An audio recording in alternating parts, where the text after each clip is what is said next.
Mabuhay! It's your girl NJ. It's your girl Jess! And welcome to A Day in My Life Pride Edition. Yes, Pride Edition to. So kung homophobic ka, scroll up na. Let's go! Claim na! Join na!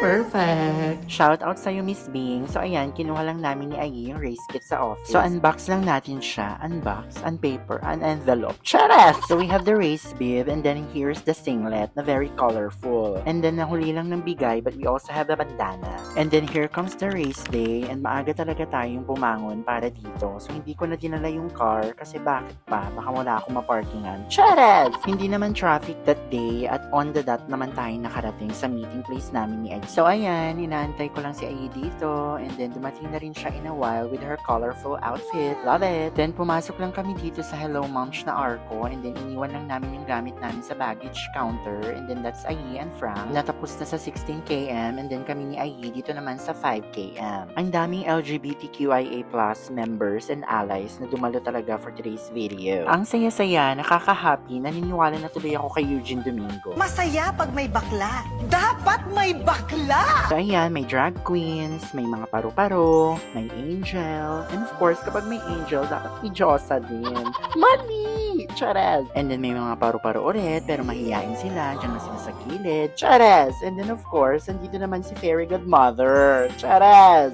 Medyo matagal na rin yung last kong fun run, so pagod na dito ang akla. Pero every time na makakita ako ng camera, ay, ginagalingan ko talaga dyan. And then stop over lang tayo for water, tapos ayan, malapit na tayo sa finish line. Sobrang pagod at pawisan na ako dito, pero laban lang. Ang goal ko lang talaga dito ay ang matapos ang race na plakado pa rin ang foundation at blush on. Charas! And then ayan, hinihintay na tayo ni ate sa finish line for the finisher's medal.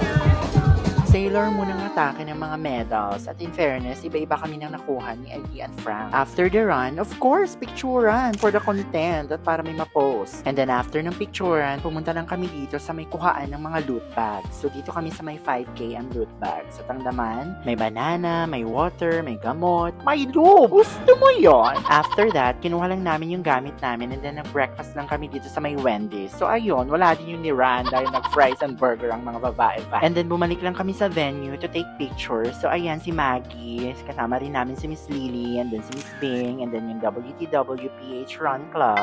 That's it for today. Thanks for watching. Okay, so ano na to? Parang nagmemorate. Bago natin magpatuloy ang